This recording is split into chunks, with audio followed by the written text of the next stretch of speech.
What is eutrophication, and why is it a threat to our water ecosystems? Eutrophication is a growing environmental issue affecting water bodies around the world. It occurs when excessive nutrients, mainly nitrogen and phosphorus, from agricultural runoff and urban wastewater flow into lakes, rivers, and coastal areas.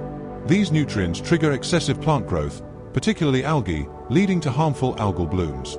As the algae grow and eventually die, the decomposition process consumes large amounts of oxygen in the water. This creates hypoxic, low oxygen, or even anoxic, no oxygen, conditions, which are deadly for aquatic life.